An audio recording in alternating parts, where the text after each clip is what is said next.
Sana Alshbib. She left Syria 2 years ago and is now studying child development at Istanbul University. Welcome, Sana. We're Thank happy to you for have having you. me. And you've been in Turkey for Thank two you. years. How would you say your life has changed since then? For me, when I came here, since I came here, I started to study two languages, English and Turkish. Then I started to study at Istanbul University. But I get my goal, but my problem is the my students of country in Syria didn't get their goals, and some of them don't have education at all, and some of them have a low quality education. So you still have friends and relatives in Syria. What are they telling you about the situation now and the elections? I have a friends in the two parts of Syria. As you know, Syria divided to two parts: the part controlled by Assad and controlled by rebels.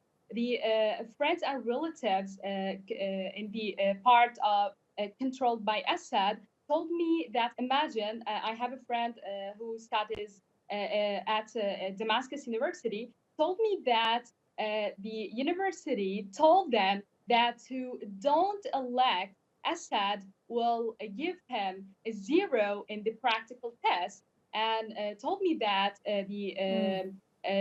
they prevent people from leaving their areas without elect Assad or vote him. You've been through so much, as have your family and friends who are still there. Do you have any hope that you will see an end to the Assad regime one day? The situation in Syria or the end of the revolution in Syria is when the goal of the revolution is achieved, which is get rid of Assad. And this begins when the Security Council ordering or issuing an order to prosecute Assad and their partners. I feel like every time we see pictures of Syria, it's no less shocking. You never get used to seeing the scale of the destructions there. And we saw the numbers that we were just talking about. Millions have left Syria. Millions are scattered around the world. What do you feel about ever returning there? Do you feel like it will be possible ever? And do you want to, if it is possible?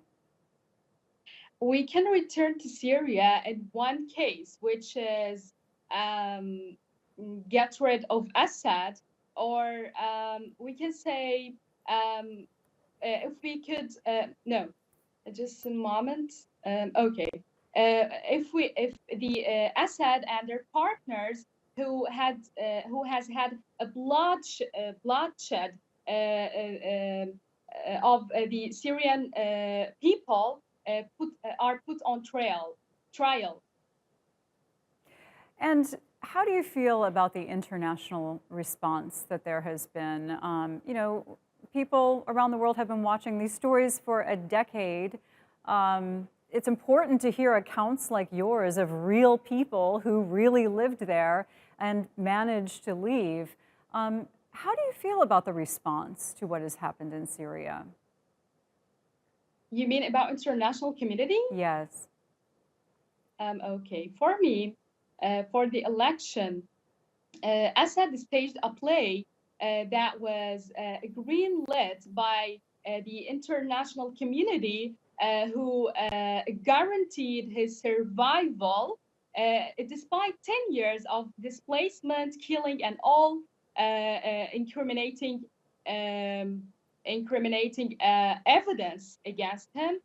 So for me, I consider the international community directly responsible for Assad's survival in the power.